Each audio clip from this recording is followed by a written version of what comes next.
আজকে দেখবো লোহাগড়ার একটি ঐতিহ্যবাহী ধর্মীয় উৎসব যেটার নাম তারকগোসার মেলা। তো পুরো ভিডিওটা অবশ্যই দেখো।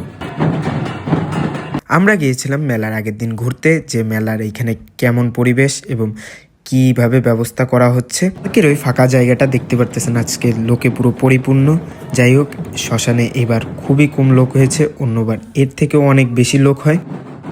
একটা ইন্টারেস্টিং জিনিস হলো তারকগোসার মেলা এবং শিব চতুর্দশী একই দিনে হয়। এবার হলো শ্রী শ্রী তারকচাঁদের 111তম তিরোধান তিথি। এই অনুষ্ঠানটি হয় লোহাগড়া জয়পুর তারকচাঁদের বাড়ি এবং জয়পুর পরশমণি মহাশ্মশান মিলিয়ে। বছর আগের দিন থেকে প্রচুর লোক চলে আসে এইখানে এবং দেখি অনেক মানুষের সমাগম হয়ে যায় আগের দিন থেকে।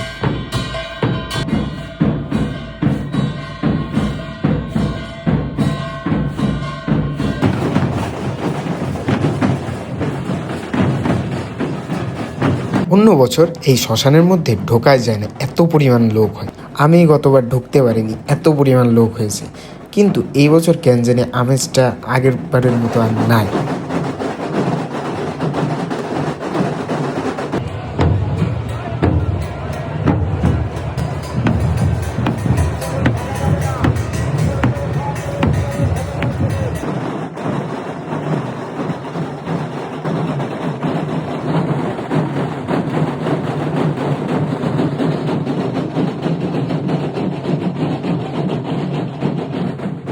আগের বছরের এখনো একটা কাহিনী মনে আছে কি, এইখানে এত পরিমাণ লোক হয়েছিল যে আমার নিজের হাঁটা লাগেনি, পিছনের থেকে ধাক্কা দিয়ে দিয়ে আমাকে একদিকে বা পিছনের দিকে নিয়ে গেছিল।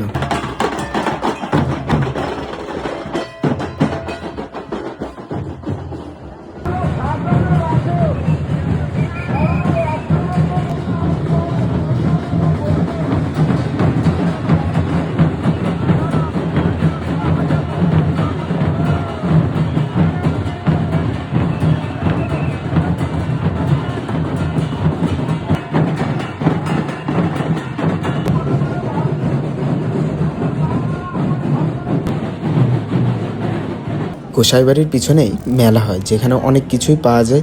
কিন্তু এবছর একটা জিনিস দেখেই খারাপ লাগলো, যে লোকজন খুবই কম, যে আগের যে আমেজটা ছিল সেটা নাই।